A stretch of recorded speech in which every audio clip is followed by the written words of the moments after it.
Bolzman, who is a fellow with the Independent Institute, a nonprofit public policy research organization in Oakland, California, a contributor to Young Voices, a nonprofit public relations organization for young writers.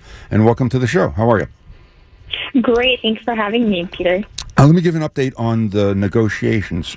For the first time, it looks like they went face-to-face because Mayor Eric Garcetti opened the talks and spoke to both Alex Caputo-Pearl and then Austin Butner. So the negotiation is going on.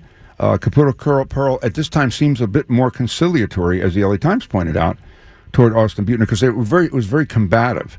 But he actually said, we're going to be combative when we need to be combative. And it looks like they're proceeding. I don't know what they're going to agree on finally. I mean, I know that the union is pushing because they don't lose folks to charter schools. They're also losing a lot of money now. The school district's losing a lot of money. Nobody's benefiting. And the longer it goes, the longer it digs in, the longer it could possibly hurt the teacher's point of view. But you wrote a piece about the strike actually is a win for charter schools and students.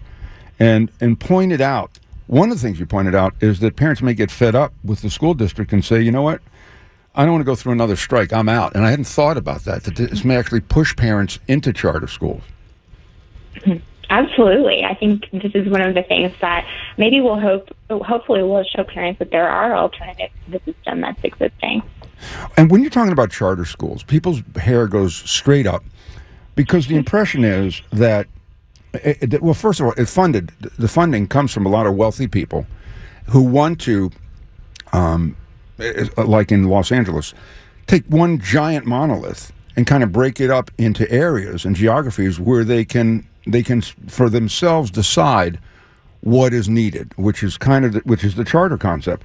But they feel that there's more of an evil lurking there, which is, since so many billionaires are funding it, they'd like to break up the school district, privatize it, and then make it for profit, turn it into a for profit. Can you address that a little bit? And you also talk about some of the charter schools that do very well that were somewhat demonized. Absolutely. I think charter schools have been demonized in California especially, and in large part for not a good reason. We do see billionaires that are supporting charter schools, but rarely do we see charter schools actually converted into for-profit systems. The benefit of kind of breaking down a school district into these separate schools is that the schools are then free to kind of personalize the curriculum to their own goals and teaching methods. So you'll have a whole bunch of different kinds of schools with different goals. One might be college prep, one might be focused on technical education. They'll have different learning methods for students that attend these different schools, which really gives parents the chance to personalize their own children's education, to find a school that fits for a child and fits with their long-term goals. Now, but that looks like what Austin Butner, the superintendent, is trying to do without making them charter schools, breaking up LAUSD so that each of the districts, or breaking up into several districts, 20 districts, 30, whatever it is, can then decide what's best for them rather than having corporate, the head office, say this is what everyone is going to be doing. So you don't have to go charter to do that, correct? I mean, he could do this with the school system. He could. It would just be a much harder upward battle. The difference between public schools and charter schools is that charter schools are independent from the start. So they start a charter between the school itself, the principal, and the state, and then they're held accountable for the performance goals that they set. That means that the principal and the teachers are the ones that are really responsible for personnel decisions, financial decisions, curriculum decisions, and that's not what we see in the public school system. Even if you have multiple districts that are broken down into smaller segments than they are now, you're still going to see those districts that are ultimately reporting back to the Department of Education, the Board of Education, and the state. So there's going to be a lot more bureaucratic barriers to overcome in order to personalize those schools to the students that they're serving. Oh, I got it. So you're saying the charters are totally autonomous, their personnel's autonomous, Absolutely. The curriculum, the financial decisions.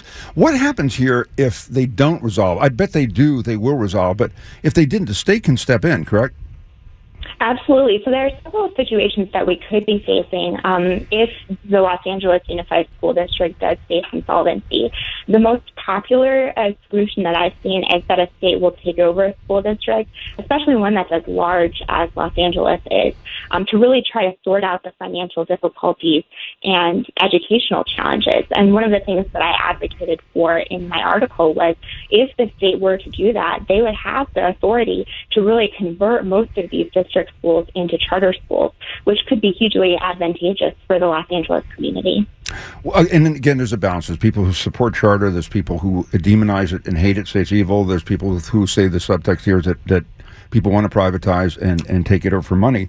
And then on the union side, the union side's supposedly fighting for the kids, and hopefully that's the case. But they're also fighting for union members, because union membership is down. Now with the ruling by the Supreme Court, there's an opportunity for it to go down even more. And every time charter schools open, it erodes the union membership and dues and support even more. That's absolutely true. California has one of the strongest union memberships across the board, but really across the nation, we're seeing decreases in union involvement because of these charter schools and because of disinterest in the union environment, because it doesn't seem to be fighting for students in situations like this.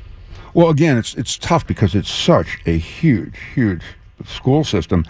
As if you did a comparison, if you have numbers, because you did the study, nationally, how do charter schools stack up? Because I've heard harsh that they do better in some cases and not necessarily in all cases or in most cases. That's absolutely true. One of the things, like I was saying, charter schools are so personalized with individual goals, and their goals aren't always to improve performance on standardized testing. What we do see is across the board, parents on the whole are 13% more satisfied with charter schools over public schools. Furthermore, we're seeing that charter schools are more efficient with their finances.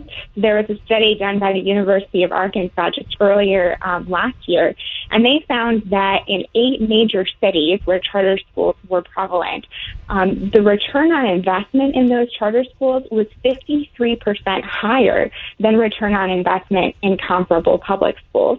So what that means in a district like the District of Columbia, Washington, D.C. charter schools, if you were to give $1,000 to a public school, that would translate to a gain in earnings for the average student of $4,000 over their lifetime.